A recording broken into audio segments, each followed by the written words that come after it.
Saya amat bimbang UMNO ni tak menang pilihan raya. Saya dah buat kajian, banyak kajian saya. Di rumah ni pun saya buat kajian.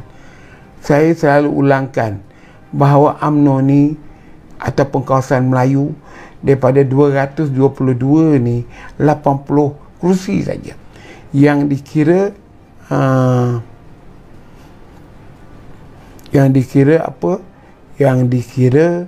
kawasan Melayu. Di 80 kursi itu inilah yang nak direbut antara UMNO yang menguasai sekarang 39, satu dah masuk penjara, tinggal 38, satu dah digantung keahlian, tinggal 37 kursi. 37 kursi ni boleh ke UMNO pertahankan?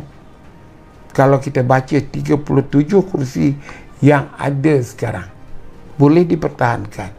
Dan itu 80 kursi ini UMNO kena bersaing pula lagi. Baiklah, kita bagilah incumbent 37 kursi itu menang. Tetapi bagaimana 43 kursi lagi ni yang mana dikuasai oleh parti PKR, parti PBM, parti Amanah dan PAS. Jadi kalau berlaku pilihan raya, saya rasa susah untuk Barisan Nasional ini menang dengan keadaan 80 kursi ini. Sebab apa susah? Kalau ada 10% pun pengundi bukan Melayu, jangan kata 40%, 50%, 40%, 10% pun kalau ada, dah tentu fixed deposit untuk pembangkang akan menang. Kita kena ingat, Pakatan Harapan PH ini rakan strategik dia ialah DAP. Dari itu mindset pengundi Cina sudah berubah sejak tahun 2008 sehingga tahun 2022 ni, dan bakal pilihan akan datang.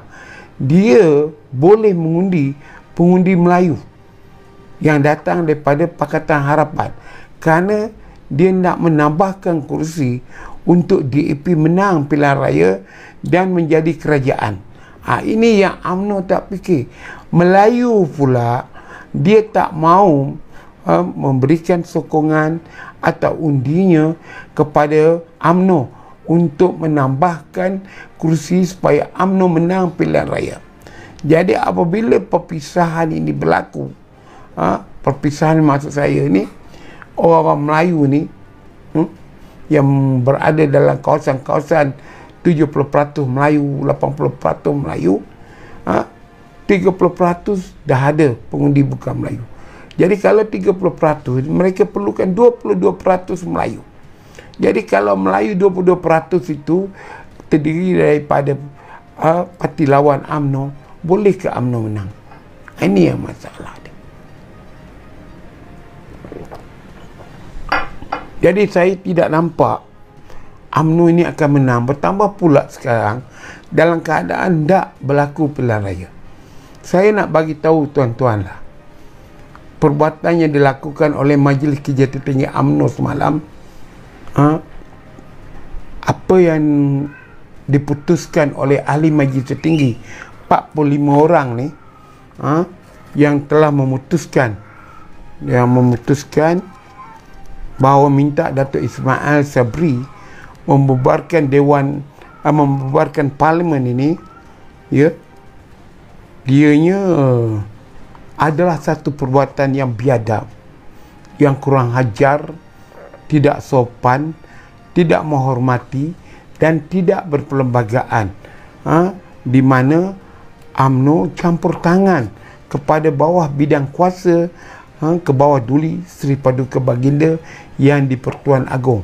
Dalam perlembagaan jelas menyebutkan bahawa yang di Pertuan Agong sahaja berhak untuk membubarkan Dewan Rakyat, iaitu sebahagian parlimen yang mengandungi dua dewan, iaitu Dewan Rakyat dan Dewan Negara. Kita tidak ada hak untuk membubarkan parlimen kerana parlimen mengandungi 2 dewan. Yang boleh dibubarkan ialah Dewan Rakyat. Ya, tuan-tuan. Jadi apa yang saya nak sebutkan di sini, perbuatan kurang ajar, biadab, tidak sopan, tidak menghormati raja-raja Melayu oleh UMNO ini satu perkara yang perlu diberitahu kepada semua bangsa Melayu, bahawa UMNO ini adalah satu parti di bawah kepimpinan Ponorogo ini, yang datang daripada Yogyakarta ini, yang rajanya hampir disingkirkan oleh revolusi 46 dulu. Mesti memahami apa yang dikatakan di dalam perlembagaan dia. Dalam perlembagaan kata 32 mendukung dan mempertahankan perlembagaan negara, perlembagaan negeri-negeri dan raja perlembagaan. Tetapi apa yang dilakukan oleh Majlis Kerja Tertinggi UMNO adalah satu perbuatan biadab, kurang ajar, tidak sopan, melanggar perlembagaan UMNO ini, iaitu untuk mendesak Datuk Seri Ismail Sabri berjumpa yang di Pertuan Agong bagi membubarkan Dewan Rakyat. Sepatutnya bahasa yang sopan, tidak biadab, tidak kurang ajar oleh ahli Majlis Kerja Tertinggi UMNO ialah memohon meminta kepada Yang Berhormat Datuk Seri Ismail Sabri menyembah duli kepada yang di Pertuan Agong untuk menasihatkan Dewan Rakyat dibubarkan. Ini ayat yang betul, ayat yang sopan, yang itu tidak menyalahi jika itu keputusan Majlis Tertinggi UMNO, iaitu mendesak Datuk Seri Ismail Sabri pergi menghadap Pertuan Agong bagi menasihatkan, bagi membubarkan Dewan Rakyat. Tetapi ayatnya ialah mendesak supaya Dewan Rakyat. Lu siapa, kata budak-budak sekarang ni, Zaid Amidi, nak desak supaya Dewan Rakyat dibubarkan? Lu siapa? Jadi perbuatan yang dilakukan oleh Majlis Kerja Tertinggi ini patut diberitahu kepada semua umat Melayu bahawa UMNO ini sudah lari jauh dari perjuangannya untuk mempertahankan Raja Melayu sesuai dengan pasal perlembagaan tadi itu, iaitu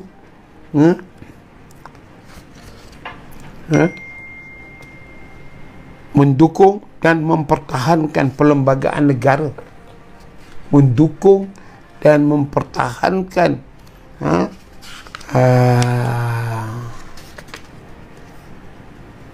mendukung ini yang baru lagi, yang tu yang lama ya, dari 2 perlembagaan ni yang lama saya terbaca, yang ni yang baru. Saya bacakan lagi ayat-ayat dia.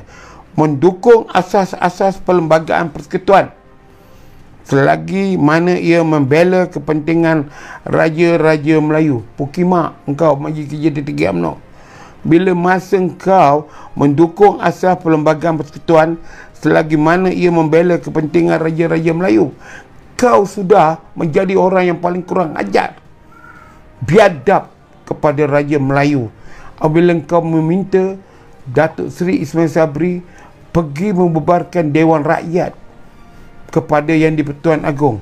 Jadi kau janganlah menipu Wak Ponorogo, konon berjuang. Kau baca perlembagaan ni, ini kau yang buat. Kemudian tu apa lagi kata? Selagi mana ia membela kepentingan Raja Melayu, bangsa Melayu, Bumi Putera, anak negeri Sabah dan orang asli, tak masuk pula anak negeri Sarawak.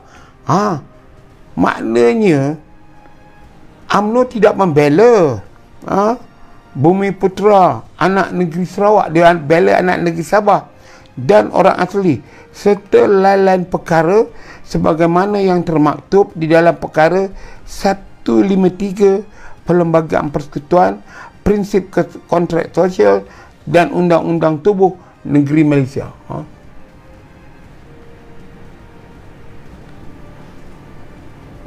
Saya nak bertanya dengan Majlis Kerja Tertinggi, termasuk Wak Ponorogo ni, apa maksud dia mengamalkan sistem pemerintahan demokrasi berparlimen? Kalau you kata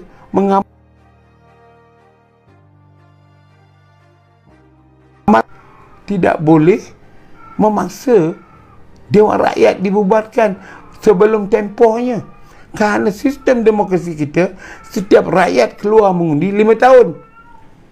Jadi kamu ni munafik ke? Wak Ponorogo, ahli-ahli Majlis Kerja Tertinggi UMNO ni hebat sangat ke? Otak kamu di mana? Kamu baca ke tak baca ni? Jadi kalau kamu kata mengamalkan sistem pemerintahan demokrasi, adakah mengamalkan sistem demokrasi itu memberi erti yang kamu semua ni boleh memendekkan jangka parlimen itu atau Dewan Rakyat itu? Ini yang penting yang kena dipahamkan. Jadi kalau kita tengok sekarang perjuangan UMNO, asas dan tujuannya dah macam rel kereta api tergelincir lah, dah patah, terpesong. Jadi saya nak bagi tahulah dekat tuan-tuan dan perempuan semua, saya tidak mau melihat UMNO ini kalah pilihan raya akan datang, tetapi UMNO perlu dikalahkan jika ia mempunyai seorang presiden parti yang kita semua tahu menghadapi masalah rasuah, penyangga, perompak wang rakyat. Dia kata bahawa dia ditelanjangkan, diaibkan. Itu permulaan Suruhanjaya Pencegahan Rasuah melalui Pejabat Peguam Negara telah membuat rayuan kepada dia. Kalau saya tengok rekod-rekod yang terdahulu, saya google, banyak kes yang dilepaskan waktu perbicaraan awal, tapi masuk yang kedua, pihak mahkamah mendapati bersalah. Di dalam undang-undang, inilah yang dinamakan public interest. Public interest itu kepentingan awam. Jika Suruhanjaya pilihan raya, Suruhanjaya pencegahan rasuah tangkap orang, charge orang, bebas, di mana dia integriti SPRM? Bolehkah dia hormatkan orang? Jadi tuan-tuan dan puan, kita faham. Jap, tuan-tuan,